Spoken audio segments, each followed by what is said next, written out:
morning, students. Myself Naseeb Kumar Bhagat, Assistant Professor in Environmental Sciences, and presently I am working at Government Degree College, Jodia. And topic of today is structure and function of ecosystem.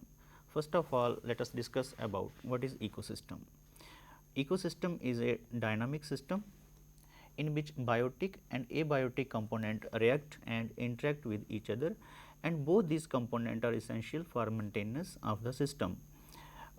Term biotic and abiotic indicate living component and non-living respectively. This concept first of all given by Sir A. G. Tansley in 1935. Ecosystem is defined differently by different authors or workers. According to Clark, the organisms and physical feature of habitat form an ecological complex, or more briefly an ecosystem. If we talk about the size of ecosystem, it may be as small as aquarium and as large as ocean. All the ecosystem of earth are connected to one and another, that is a river ecosystem is connected with the ocean ecosystem. Small ecosystem of dead piece of wood or log is a part of large ecosystem of forest. Now, structure of ecosystem. Every ecosystem has two components. One is living component and another is non-living component. The living part of ecosystem is called biotic component and non-living part is called abiotic component.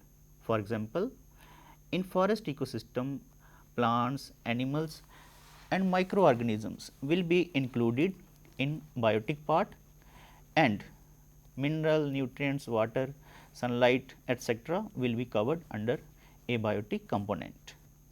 The structure of an ecosystem is basically description of organisms and physical features of the environment. It also provides information regarding range of climatic condition prevailing in the area. The detailed layout of structure of ecosystem. Ecosystem has two component, abiotic and another is biotic. Abiotic include sunlight, water and other climatic features, topography, etc.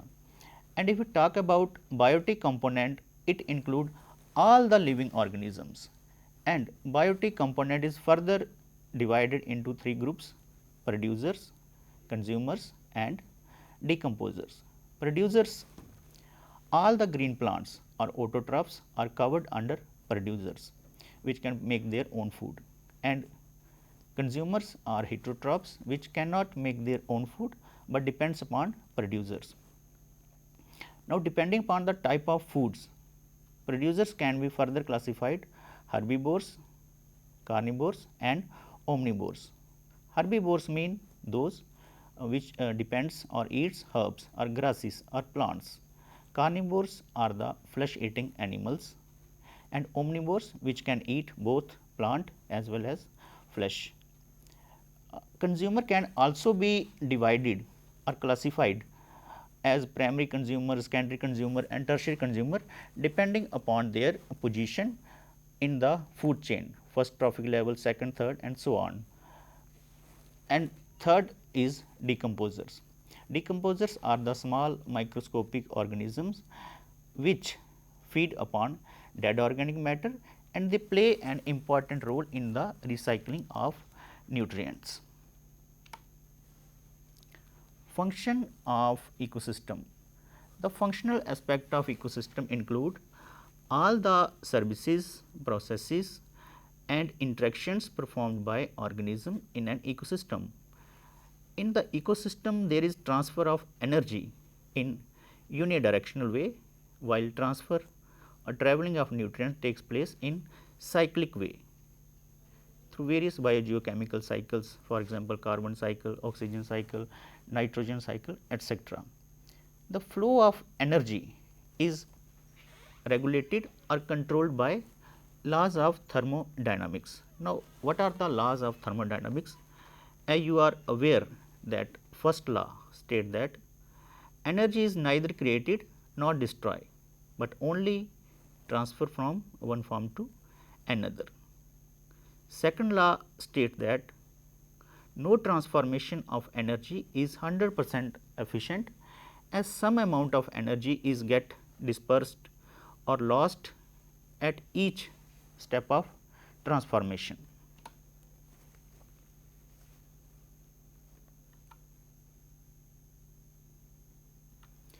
Now, in a food chain, plants can prepare their own foods, and all these are consumers which depends upon plants directly or indirectly. So, consumer whenever consume plants or plant products, the energy stored in plants will never be 100% transferred to the organisms of next trophic level.